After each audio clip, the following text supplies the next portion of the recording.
Welcome to my channel. ভেন্ডির সর্ষে পোস্ত জাস্ট অসাধারণ গরম ভাতে। কিছু প্রণালী আছে। প্রথমে আমি ভালো করে ভেন্ডিটাকে জলে ধুয়ে নিচ্ছি। এরপর গোটা গোটায় রাখবো, এমনভাবে কাটবো যেন দুদিকটাই কাটা যায়। দেখতে পাচ্ছেন কাটার প্রসেসটা সুন্দরভাবে কেটেছি, সমস্তটাই কেটে নিয়েছি এইভাবে। অন্যদিকে সর্ষে পোস্ত নিয়েছি, সাথে কাঁচা লঙ্কা। আমি এটাকে শিলে বেটে নেব ভালো করে। সাবস্ক্রাইব করে চ্যানেলটির পাশে থাকুন। বাটা হয়ে গেছে। এরপর আমি একদিকে ঝটপট কড়াই বসিয়ে দেবো। কড়াইয়ে তাতে দিয়ে দেবো কেটে রাখা সমস্ত ভেন্ডিটাই ফ্রাই করে নেব আমি।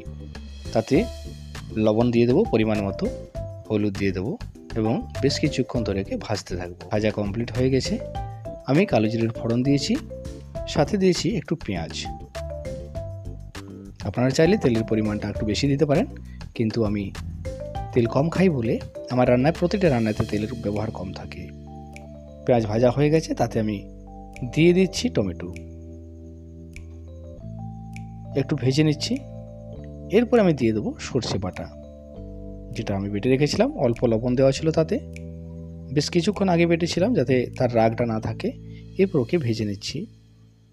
অল্প কাশ্মীরি মরিচ দিচ্ছি যাতে তার কালারটা ঠিকঠাক আসে এবং স্বাদটাও আলাদা হয়। জাস্ট দিয়ে দিয়েছি এবং তেল ছাড়তে শুরু করেছে, জল যোগ করছি। বেশ কিছুক্ষণ ভাজবো না। এরপরে সমস্তটাই হয়ে যাওয়ার পর আমি তাতে দিয়ে দেবো পোস্ত বাটা অল্প পরিমাণে। কিছুটা পোস্ত আমি পরবর্তী ক্ষেত্রের জন্য রাখছি।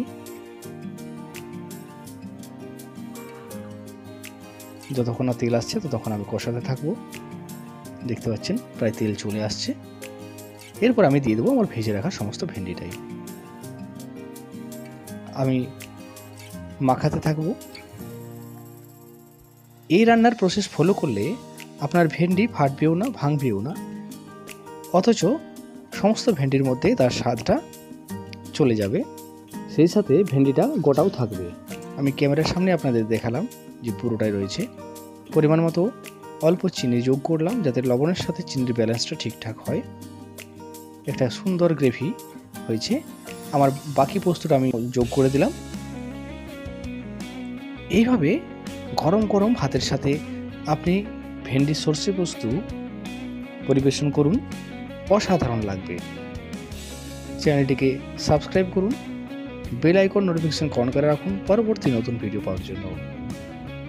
চ্যানেলটিকে ভালোবেসে পাশে থাকার জন্য সকলকে আন্তরিক ধন্যবাদ।